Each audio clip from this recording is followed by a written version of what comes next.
Hey guys, it's Danny, and we just wrapped up another Facebook Live and I made one of my very favorites. It is a clean and delicious baked chicken parmesan. So I wanted to come here and make sure that you guys had it as well.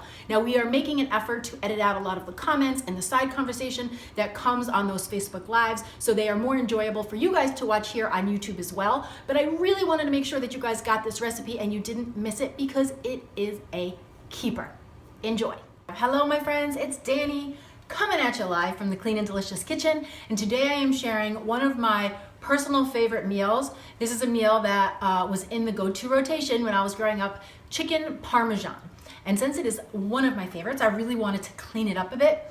And so what I'm doing is I'm showing you guys how I take that and we do a baked version. So this is actually a very light and delicious meal. Yeah, it's perfect when the colder weather warms in because it's like comfort food, but it doesn't leave you feeling heavy and weighed down when you're done eating it. Because I want you guys to see the finished version and how I do this, I've got some that I'm ready to throw in the oven. So these are just some chicken cutlets that I've already breaded, which I'm gonna show you right now. This is gonna go into a 425 degrees oven for 8 minutes. Then we're gonna flip it and do another 8 minutes, okay? So I'm gonna get that started.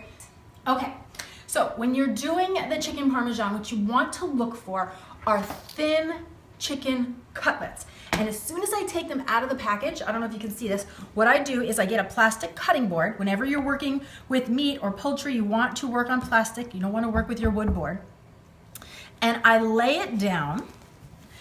I put paper towels underneath and over the top. This absorbs any moisture that's on the chicken so that we can get a nice browned crispy chicken, because if the chicken is wet, like when you get it out of the package, then it's gonna get messy and it doesn't, the breading is gonna get soggy when you cook it up, and you don't want that to happen. So lay some paper towels down, absorb any of that extra moisture, and you can see the chicken breasts are nice and dry.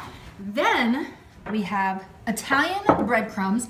I personally love buying the pre-seasoned Italian breadcrumbs. It saves you a step and it adds a lot of extra flavor to your breadcrumbs. And to my breadcrumbs, I'm adding 2 tablespoons of Parmesan cheese, okay? This gives it that nice nutty flavor, and because this dish is pretty lean, the cheese adds a little bit of fat, which is gonna help to add flavor, and it's gonna help to brown up our chicken, okay? So flavor and browning, we're getting the taste, the texture. All these things are very important when you're trying to eat clean and delicious, because I've said it once, I've said it a million times. What's the point of eating clean if it's not delicious? Not happening. Okay, and this is all you have to do to bread your chicken. An egg. So I'm gonna crack my egg, and then we'll give that a quick whisk. Now, whenever you're doing something like this, you wanna season as you go. Right? So what that means to me is that I will season my chicken breast first with salt and pepper. So we're getting the base layer seasoned, then I dip in the egg, then I dip in the in the breadcrumbs with the Parmesan cheese. So I'm gonna put a light layer of cooking spray on my baking sheet, so that's ready to go. And a little salt over each chicken breast. Flip it, you wanna get, well, no, let's do the pepper first. Salt. And then pepper. Then you want to flip them. If you guys love garlic, I love garlic. You could even do a sprinkle of garlic powder. Salt, pepper, sprinkle of garlic powder. Again, you're just infusing flavor through the layers as you go. This promises great end results, and nothing will be bland, and that's very important. Okay. Okay. Then what we're gonna do is I'm gonna take, and you're just gonna dip into the egg. So basically you want a nice light coating of the egg on the chicken, but you don't want excess. So I do the dip and then I let it drip off. And then I come over to my breadcrumbs, lay it in there, flip it around, and you just want to make sure you have a nice light coating of the breadcrumbs, okay?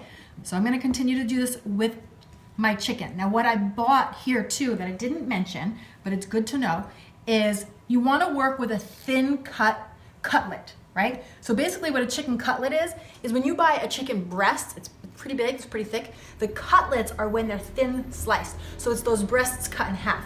So if you can't find the cutlet at the store, you can buy the regular chicken breast and then slice them in half, and then you'll have that little leftover tender, which is fine. You can just do this with the little tenders too. And those are really fun if you have kids, like give them the little tenders, because at the end of the day, they do like things that are little.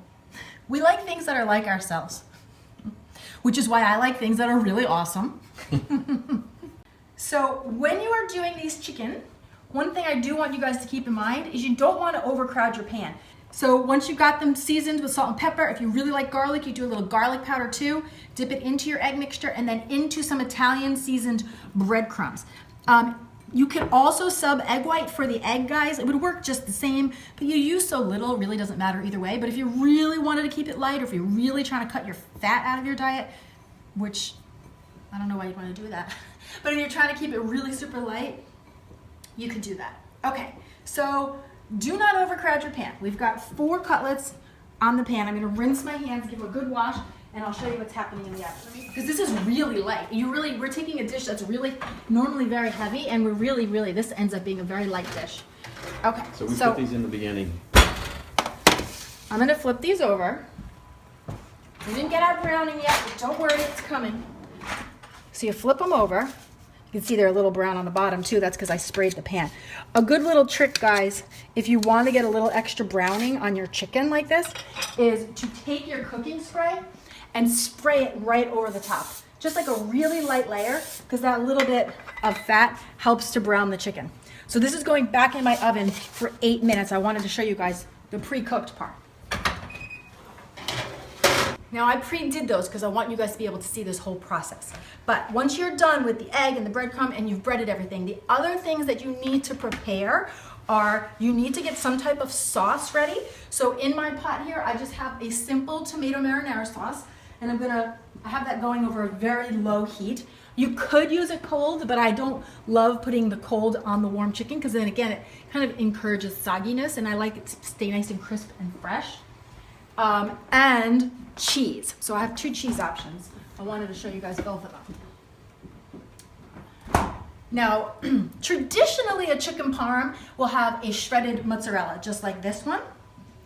But I also think sometimes it's nice to do a fresh mozz over the top. It's just a nice way to change it up a little. It gives it that little extra, like that little extra edge. Sometimes it's just a matter of tweaking 1 or 2 ingredients like that, and it's kind of transforms the dish, but it's the same classic flavors. So that's a nice addition to do a little bit of fresh mozzarella. So I thought today I would show you guys both options, okay? So we're either gonna do the fresh or this. And the other thing I prepared was just a little bit of fresh parsley that's gonna go over the top. You hear my sauce boiling. Now, once you have got all your chicken ingredients ready to go, your cheese is ready, all of this is ready to roll, I'm gonna move this out of our way, you have to ask yourself a very important question. You have to ask yourself, what am I gonna serve my chicken parm with? So, a lot of people, traditionally, spaghetti, right? And we don't do a lot of pasta in my house. When I do pasta, I'm a big fan of the brown rice pastas. But we don't do a ton of it. And it's not because it's like so good or bad. It's not so much that, it's that I know for myself, it's just one of those foods that I could eat like 4 bowls. No matter what, no matter if I'm trying to, there's just something about pasta calls me in. So when it comes to food and healthy eating, I say, know thyself. Food in and of itself is not morally good, wrong or right. We just have to make choices that feel good in our body and that like give us energy and feel good. And for me, pasta, usually not so much. So what I have got is I'll either do zoodles, which I didn't do today, or I will do my personal favorite, spaghetti squash. So all I did for my spaghetti squash was roast this in the oven. That's really one of the easiest things to do. You're gonna cut it in half lengthwise, you scoop out the seeds, and then you can season it with a little olive oil, salt, pepper, skin side up on a rimmed baking sheet into a 425-degree oven, about 45 minutes or so. It gets really tender, and you can pull the strands right out. So you can see that it literally looks like spaghetti, which is where it gets its name from. Now, does it taste just like spaghetti? No. It tastes like a squash. But if you are trying to incorporate more vegetables into your diet, if you are trying to lighten up the meal, if you are willing to have an open mind, I'm telling you, it is extremely delicious, and it's just a different experience, and it works really well as a spaghetti substitute. But you have to go in it knowing that it's squash. Like sometimes I see people and they're like, tastes just like spaghetti. No, it doesn't. And if you think it's gonna, then you're gonna be really disappointed. So you gotta know what you're in for open mind, delicious plate, all good and hot. Okay guys, I'm gonna pull this chicken out. Put them on the counter. Our counter, by the way, is made of soapstone, and so they actually absorb the heat, which is one of the reasons I picked these counters. You can put anything hot right on the counter, and it helps to absorb the heat, doesn't ruin the counter. It is like a natural porous finish. I love them. Okay, now here's how we finish our chicken. We are going to put a couple tablespoons of the tomato sauce over the top of each chicken breast. And by the way, just for the record, if you wanted something a little different, if you guys like to do meal prep, you know I love my meal prep, and you want to make something different on the weekend, make these cutlets and then just leave them stored in your fridge. If you reheat them in the oven, they will re-crisp up. They won't get soggy on you. And it's a nice change from like plain old chicken or, you know, just a regular non-breaded chicken breast or chicken thigh. So it's definitely a fun way to change it up. A good meal prep. Put this on your Sunday menu, my friends. Okay, and now I'm going to do half with the mozzarella cheese, the fresh nuts, and we'll do half with the shredded so you guys can see the difference. We'll do this guy with a little, and you really only need a couple tablespoons over the top. Okay, there's one. All right, so that's your shredded mozz, and then the fresh. So you just lay it. You want to cut it kind of thin because you do want it to melt down a bit. And they don't go back in for super long. You literally just put them back into it's a fat one. Let's use a thin one. There you go. How's that look? Okay.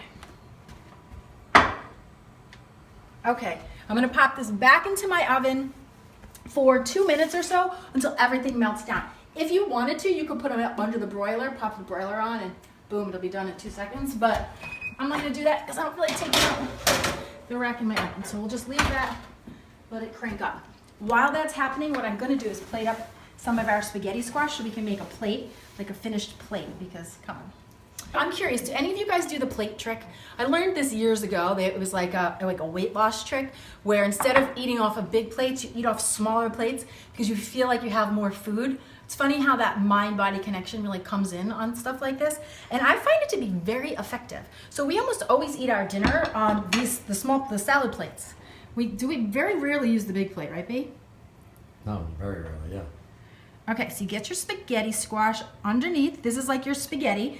Now, I didn't do anything to mine except for the salt, pepper, garlic powder, olive oil when I cooked it. You could top this with sauce if you like it saucy. You could do a little olive oil and fresh garlic. You could do, you know, anything you want. A lot of fresh herbs in there. Like whatever you'd want to do with your spaghetti. A little bit of olive oil. 30 more seconds, because come on, it's got to be really good. If you like, you know, some people like I don't. Some people like the cheese to get so well, there's get a little browning on it. If that's your speed, then definitely do the broiler, okay? This isn't going to turn it brown. This is just going to melt it down. And then you'll see I chopped up a little bit of fresh parsley to go over the top. Yeah, pretty factor. Okay, you guys got to hang on to see the finished plate. Oh man, it smells so good. Now you can see the difference between the fresh and the shredded. Lauren says she usually makes her chicken cutlets in the broiler instead of the bake. Good to know, and it's totally an option. And they cook up fast, so that's a really good idea. So a little fresh parsley. Not for my kids. They would freak out if I put the fresh parsley on theirs. But for me and my husband, we love it. And that, my friends, is your final, I mean, isn't that gorgeous? It's so good. Eating well, cooking during the week, it's more mental organization, because once you organize what you want to make and you do the grocery shopping and you know, the actual cooking is not the difficult part. It's making a decision ahead of time. What am I going to make? Are the ingredients in the house? Am I ready to go? That's the key. Okay. Let's get in this yumminess. You can see it's like perfectly cooked. It's still nice and juicy. It's not, I will leave this. It's not dry at all. Little bite, little bite. Okay, let me cut that in half. I get excited, guys.